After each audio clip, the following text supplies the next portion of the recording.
celestial sect. I'm Terry Jones, and I'm King Lear. I'm Eric Idle, and I'm Edmund. I'm Michael Palin, and I'm Cordelia. And I'm David Jason, and I am the King of France. The Earl of Gloucester, Edgar, son to the Earl of Gloucester, an old man, a fool, a herald, 3 servants, 4 knights attending the king, and I'm not in this bit. Good, my liege. Peace, Kent. Come not between the dragon and his wrath. Then poor Cordelia, but yet not so, since I am sure my love's more ponderous than my tongue. Royal Lear. All France who stirs, call Burgundy, Cornwall and Albany. The barbarous Scythian or he who makes his generation messes to gorge his appetite. But soft, I'm Denise Coffey. What are these strange demented shapes whirling before my leering eyes upon this silvered screen? Fair friends, I cannot face this foolish flannel. There must be something better on the other channel.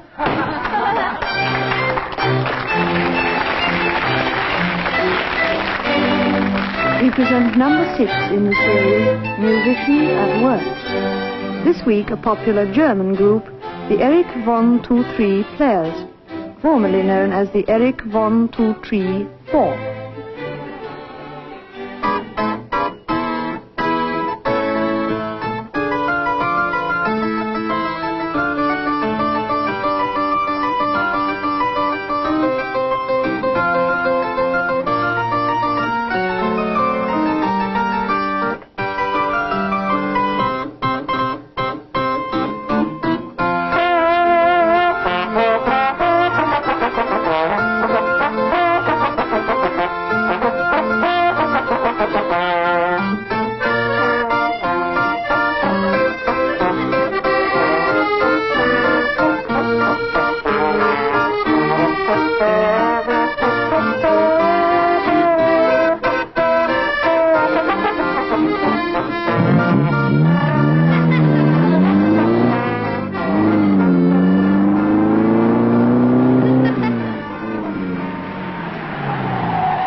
Morning, sir. Morning.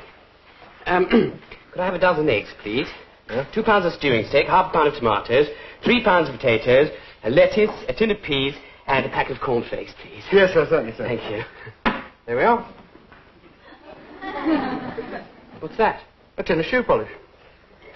I didn't ask for a tin of shoe polish. Oh, sorry, sir. No, sorry, sir. That's all right. Well? Oh, a dozen eggs, 2 pounds of stewing steak, a half a pound of tomatoes, 3 pounds of potatoes, a lettuce, a tin of peas, and a packet of cornflakes, please. Make up your mind, sir. But I don't know. I don't want that. Well, look, all right. Well, will you wait there, sir, while I serve this gentleman, please? Oh, yes. Just a moment. Hello, Mr. Jenkins, how are you? Hello. Could I have a tin of shoe polish, please? Yes, certainly. Fine. There we are. Dozen eggs, lettuce, tin of peas, and a packet of cornflakes. Oh, dear. Oh, never mind about the peas. There you are, thank Mr. Jenkins. Lovely. Would you put it on the bill? Yes, I will do indeed. Bye-bye. Cheerio. Now then, made up your mind? Yes. Could I have what that gentleman had, please? A tin of shoe polish. Yes. I'm sorry, sir, I sold the last one. I'll tell you what I can give you. A dozen eggs, £2 of stewing steak, half a pound of tomatoes, £3 of potatoes, lettuce, tin of peas, and a packet of cornflakes. Cornflakes. Oh, that would be all right. I'd just take that. Oh, there you are, sir. We've got hundreds of them.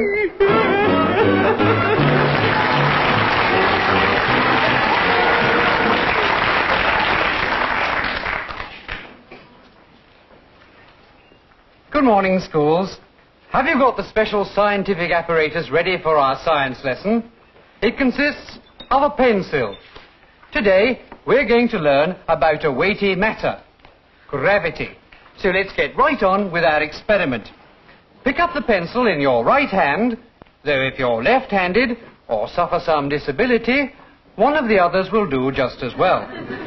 You'll find it best to hold your pencil between the fingers. Hold it firmly, but there's no need to squeeze. And don't play with it. I'm not playing with mine. Right, well, let's pick up our pencils and raise them to an altitude of about 12 inches above the top of the desk, making sure that there's no obstruction underneath. Now, by gently moving your fingers apart, release your hold on the pencil. Did you notice what happened? Your pencil fell. Mine did. Did yours? It should have done. If your pencil refuses to fall, something may be wrong. Perhaps you're not letting go hard enough. Right, well, let's all pick up our pencils a second time and let them fall a second time now, just to get an average. Well, why does your pencil fall? It falls because it is attracted by a force. We scientists call this force gravity. G-R-A-V-Y, gravity. And gravity was invented by a famous scientist called Sir Isaac Newton. Well, that was 300 years ago now, so he'll be dead. But remember, if you do ever forget what gravity is, just pick up your pencil and let it drop. Goodbye.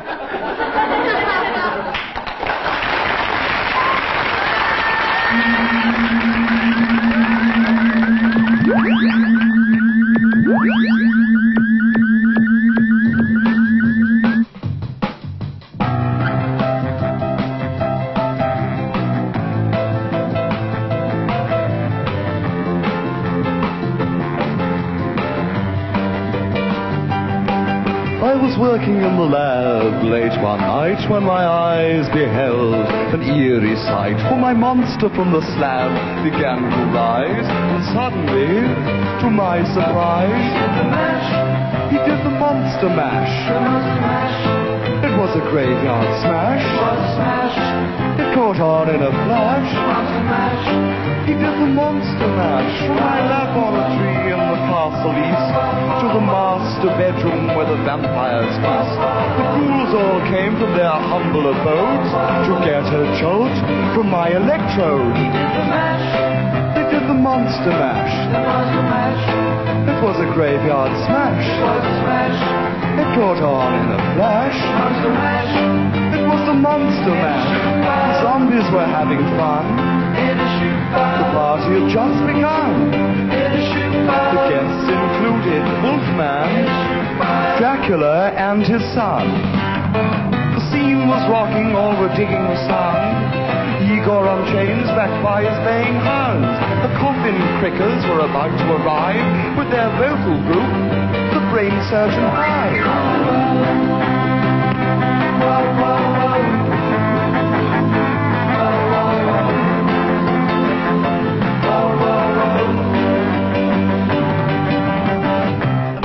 Gentlemen, the point in the program that's going to give me great personal pleasure, I'm going to introduce you to the electric spoons. You'll notice that the Brainiac device is already in place, and the professor is introducing the special magneto bulb into the oral stricture, and yes, the maximum voltage is up, and in a few moments the countdown is going to begin. The special rubber gloves are inserted, and the spoons are in place. The professor's confident, he's dribbling, and the countdown begins now.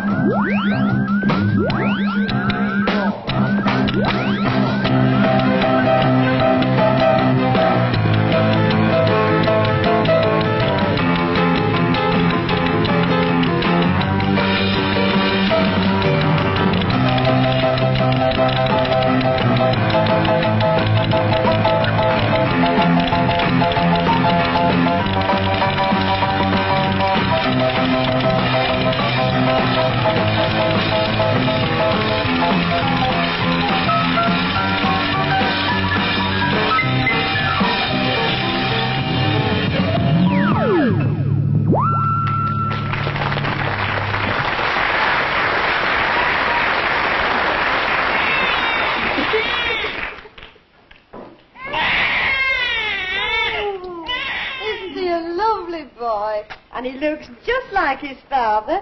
Mr. Thompson? Oh,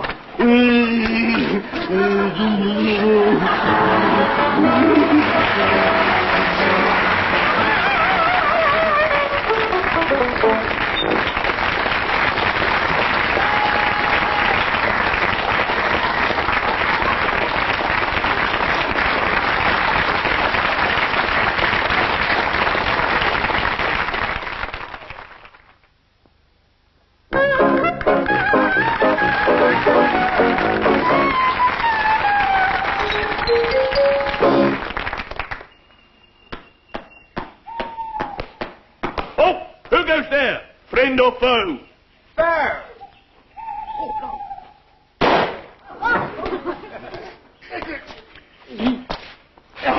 Well done, Foster. Just testing.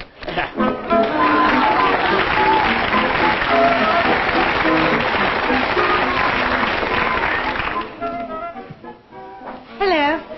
Once a week for the next 14 years, I'm going to elaborate on well-known phrases or sayings in common parlance.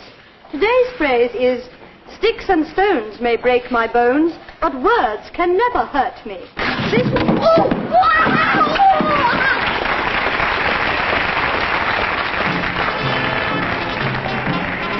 In the unceasing war against crime, Scotland Yard uses many devices, and one of these is known as the stool pigeon. The stool pigeon is a dedicated plainclothes policeman who, cleverly disguised, infiltrates the very heart of the criminal underworld by posing as another member of the gang. He is on his own. The stool pigeon must live by his wits. Right. Now look, we'll just go over the plans, okay? Sure. Hello. Evening all. Is this Sparker Nifty's pad? Yeah, I'm Sparker Nifter. What do you want? I'm the new gang member, P.C. Walters. P.C. Walters? Peter Charles Walters. Blimey, for a minute I thought he was a copper. Oh, no, sir. Who sent you? The boss sent me. Ah, right. Well, you better come and sit down, because we're just going over the plans. Right, sir. Now.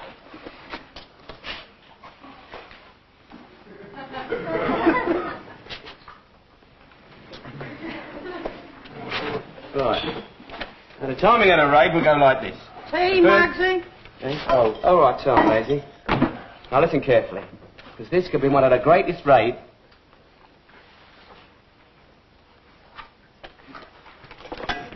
It's one of the greatest raids ever planned. Right? Now, look, we leave the garage in Duke Street at exactly 10 o'clock. Yeah. And the brown car, right? Yeah. Brown car. And the brown... Then?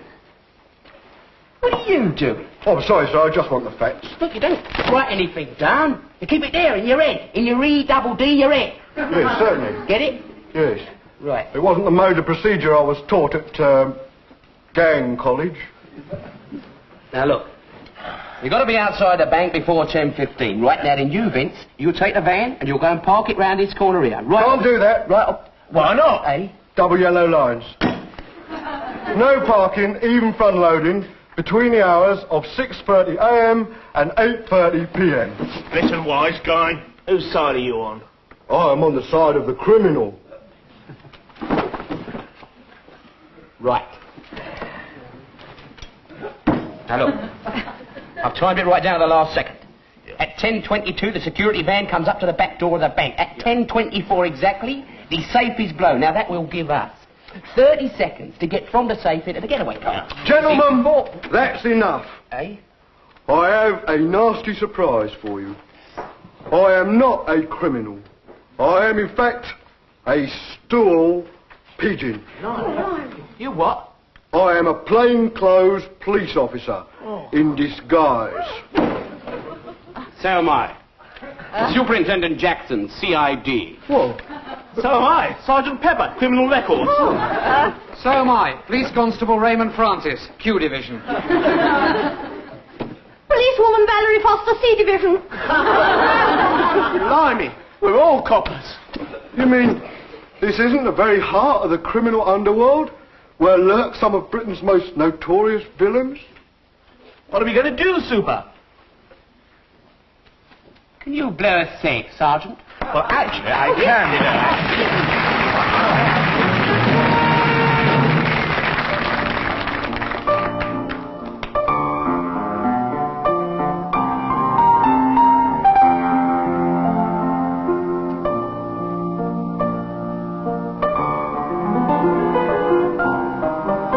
Life's like that, isn't it? I mean, only the other day I was sauntering in the West End when suddenly I was set upon by hordes of fans and admirers who wanted to touch my clothes. Wildly I sought for sanctuary, and I found myself in the darkness of a cinema. Normally, of course, I wouldn't be in there, but that day I saw something rather special, something that really moved me. I want to share this experience with you. It was the sound of music.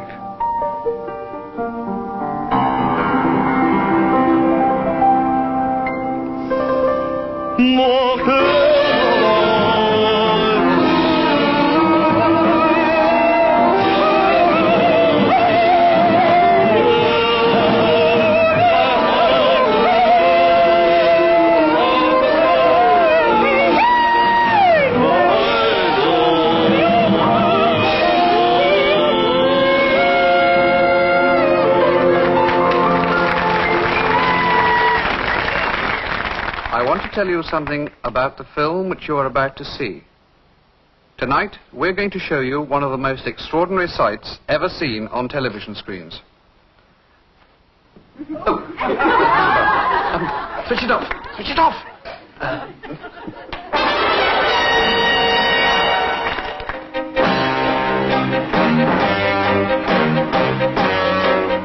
This is Captain Fantastic speaking. As usual, I was having my lunch when...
told me that something was wrong.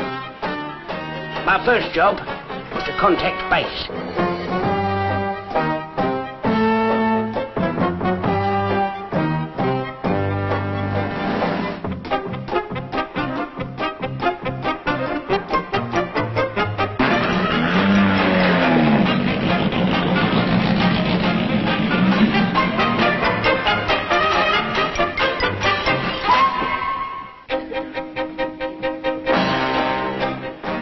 At last I found what I was looking for.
Mysterious tree. Who was in the exploding lunchbox? who was the first man to drink the channel? Will Captain Fantastic survive the horrors of the boating park? See next week's exciting adventure, or don't, as the case may be.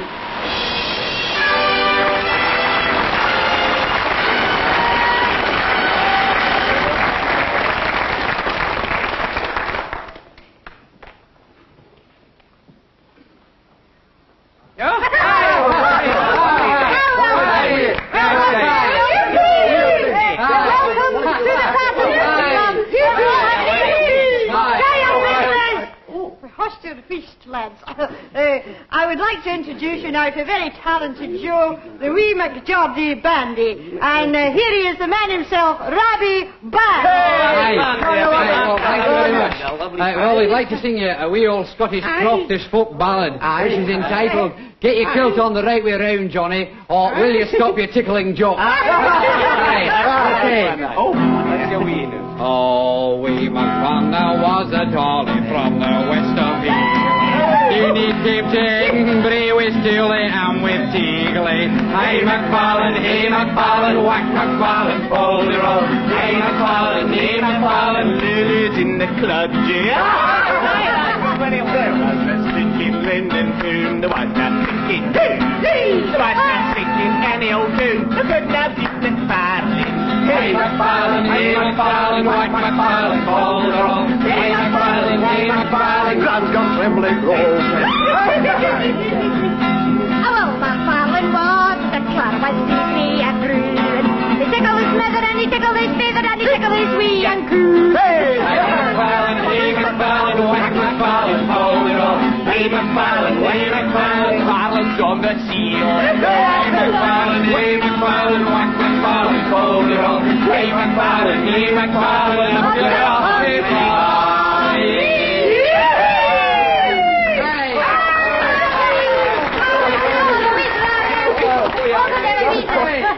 Now, who's for a wee little drink here?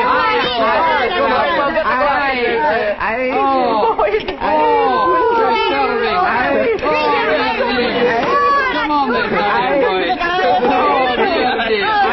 boys.